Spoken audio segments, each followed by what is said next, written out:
मस्त भन्नाट अशी कोफ्ता करी आज आपण बघणार आहोत। आज आपण दुधी भोपळ्याची कोफ्ता करी बघणार आहोत। दुधी भोपळा न खाणारेही अशा प्रकारे कोफ्ता करी केले तर आवडीने खातात, शिवाय 2 चपात्या एक्स्ट्रा खाल्ल्या जातात। अशा प्रकारे आपण दुधी भोपळ्याचे कोफ्ते केले तर तसा दुधी भोपळा हे आवडीने खात नाही। चला मग आज आपण मस्त अशी भन्नाट अशी दुधी भोपळ्याची कोफ्ता करीची रेसिपी बघणार आहोत। चला तर मग मी हिमगौरी तुमचे खूप खूप स्वागत करत आहे माझ्या हिमगौरी लाईफ या यूट्यूब चॅनलवर। आणि तसे दुधी भोपळा खाण्याचे फायदेही भरपूर आहेत। चला मग आपण रेसिपीला सुरुवात करूया। मी इथे एक कवळा असा दुधी भोपळा घेतलेला आहे। आता हा स्वच्छ दुधी भोपळा धुवून घेतलेला आहे आणि मी इथे 2 इथे भाग करणार आहे या दुधी भोपळ्याचे। आपल्याला हा दुधी भोपळा किसून घ्यायचा आहे। त्याआधी आपण या दुधी भोपळ्याचे वरचे जे साल आहे ते काढून घेणार आहोत। आता कट करून झालेले आहे। मी या दुधी भोपळ्याचे वरचे साल असे काढून घेणार आहे। हे साल काढून झाले की आपल्याला मीडियम अशा किसणीच्या साहाय्याने आपल्याला हा भोपळा किसून घ्यायचा आहे। तर अशा प्रकारे साल काढून झालेले आहे।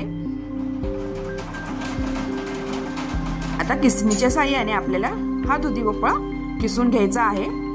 आता तुम्ही इथे बघू शकता एकदम बारीक मीडियम असे हे दुधी भोपळा किसायचे आहे। तिथं मी मीडियम साईजच्या ह्याच्याने हा दुधी भोपळा किसून घेणार आहे। दुधी भोपळ्यामध्ये भरपूर असे पोषक घटक असतात। कॅल्शियम, लोह, फॉस्फरस, व्हिटॅमिन बी, प्रथिने असे भरपूर पोषक घटक दुधी भोपळ्यामध्ये असतात। दुधी भोपळा हा कोलेस्ट्रॉल कमी करण्यासही मदत करतो, त्यामुळे आपण आपल्या आहारात दुधी भोपळ्याचा समावेश अवश्य करून घ्यावा। आता इथे आपला हा दुधी भोपळा किसून झालेला आहे। आता ह्या दुधी भोपळ्यामध्ये पाण्याचे प्रमाण भरपूर असेल। आता मी हाताच्या साहाय्याने हा दुधी भोपळा किसलेला तो पिळून घेणार आहे व साईडला एका प्लेटमध्ये आपल्याला हा काढून घ्यायचा आहे। आता अशा प्रकारे हे सगळं पाणी आपल्याला या दुधी भोपळ्यामधले काढून घ्यायचे आहे। आता तुम्ही इथे बघू शकता या दुधी भोपळ्यातले सगळे पाणी आपण काढून घेतलेले आहे। आता ह्या पाण्याचे काय करायचे, आता हे पाणी आपल्याला फेकून द्यायचे नाही। सांगितल्याप्रमाणे दुधी भोपळ्याच्या पाण्यामध्ये भरपूर असे व्हिटॅमिन वगैरे असतात, त्यामुळे वजन कमी करण्यासही आपण दुधी भोपळ्याचा ज्यूस पिऊ शकतो। आता मी ते पाणी साईडला ठेवलेले आहे। आता जो आपण दुधी भोपळा किसलेला आहे त्यातले पाणी काढलेले आहे, त्यामध्ये आपल्याला बाकीचे साहित्य टाकायचे आहे। आता मी प्रथम यामध्ये 1 चमचा एवढी हळद टाकणार आहे। आता हळद टाकल्यानंतर आता यामध्ये 1 चमचा एवढी आपल्याला धने जीर पुडे टाकायची आहे व इथे मी बारीक केलेलं हिरव्या मिरच्या व अद्रक लसूणची इथं खरडा टाकलेला आहे। आता यामध्ये चांगली स्वच्छ धुतलेली बारीक चिरलेली कोथिंबीर आपल्याला यामध्ये टाकायची आहे व इथे मी थोडासा ओवा टाकणार आहे। आता हे सगळं इन्ग्रेडियंट टाकल्यानंतर आपल्याला चांगले हे मिक्स करून घ्यायचे आहे। आता मी इथे मीठ लगेच टाकलेलं नाही। इथे आपण जर मीठ लगेच टाकले तर पुन्हा यामध्ये पाणी सुटते, त्यामुळे आपल्याला मीठ नंतर टाकायचे आहे। आता हे हाताने चांगले मिक्स करून झाल्यानंतर इथे आपल्याला 2-3 चमचे इथे बेसन टाकायचे आहे। आता मी वाटीभर बेसन घेतलेले आहे, पण इथे बेसन आपल्याला थोडे थोडे करून ऍड करायचे आहे। तर बेसन टाकल्यानंतर पूर्ण चांगले मिक्स करायचे आहे। आता दुधी भोपळ्यामध्ये मॉइश्चर पाणी असते, इथं आपल्याला वरतून पाणी टाकायची गरज नाहीये। छानपैकी इथे आपला घट्ट असा गोळा रेडी होईल।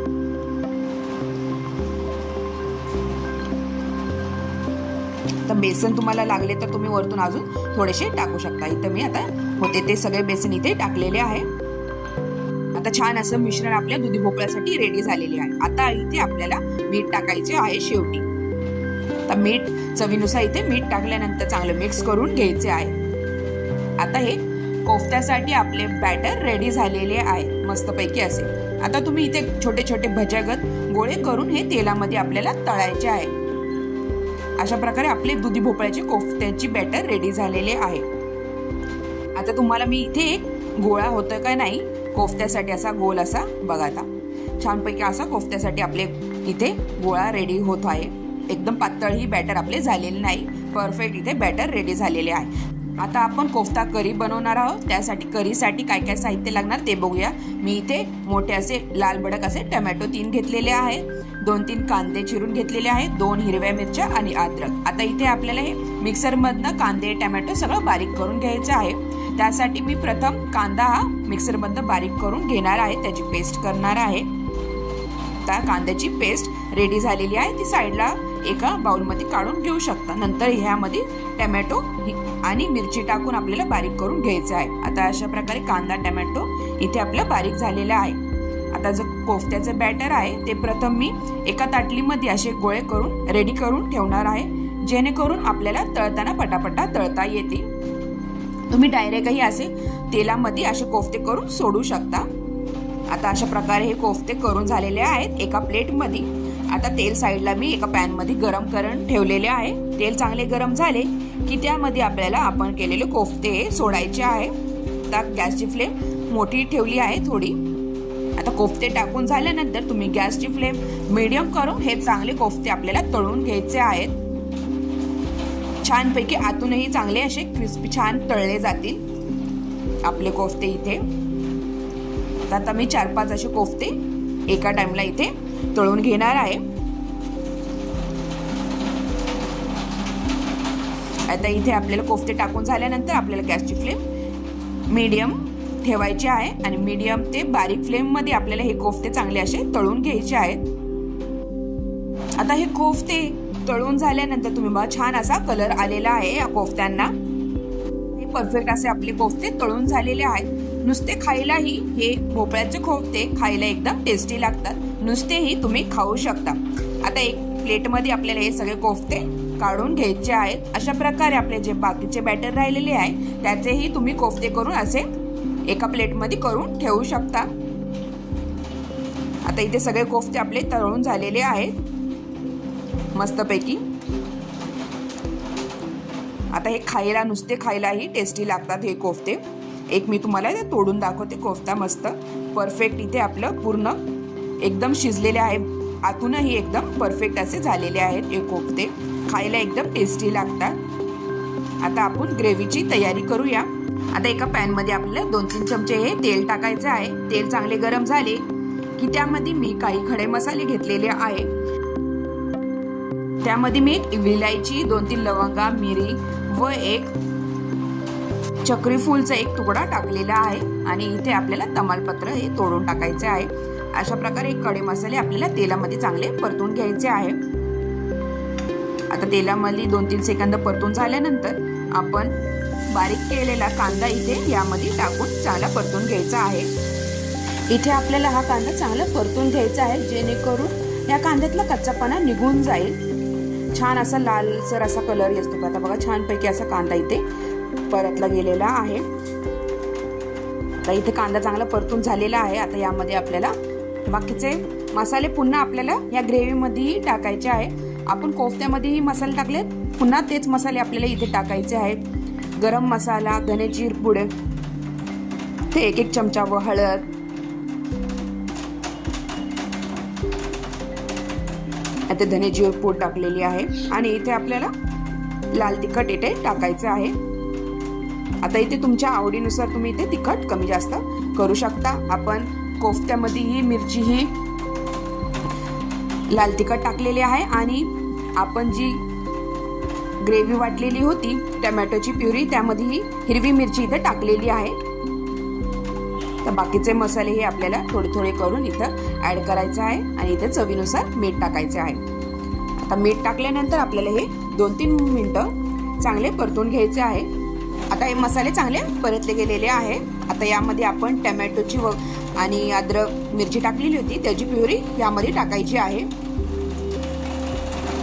आणि चांगलं मिक्स करून घ्यायचे आहे. आता हे तेल सुटस तोपर्यंत आपल्याला चांगले परतून द्यायचे आहे. छानपैकी हा मसाला आता आपल्याला परतून घ्यायचा आहे. तर 5 मिनिटं हा मसाला चांगला परतला गेला की आता इथे आपल्याला थोडंसं थिकनेससाठी मी इथे 1 चमचा एवढे बेसन पीठ टाकलेले आहे. छान असा थिकनेस येतो हे बेसन पीठ टाकल्यामुळे. आता हे चांगलं शिजून द्यायचं आहे आपल्याला आणि तेल सुटस तोपर्यंत आपल्याला हा मसाला परतून घ्यायचा आहे. आता हा मसाला चांगला मिक्स झाल्यानंतर इथे आपण झाकण लावून हा परतून घेऊया. थोडंसं तेल सुटस तोपर्यंत चांगला असा मसाला हा. आपली कोफ्त्याची ग्रेव्ही छान इथं आपली रेडी होते. 5-10 मिनिटं चांगला असा परतून द्या.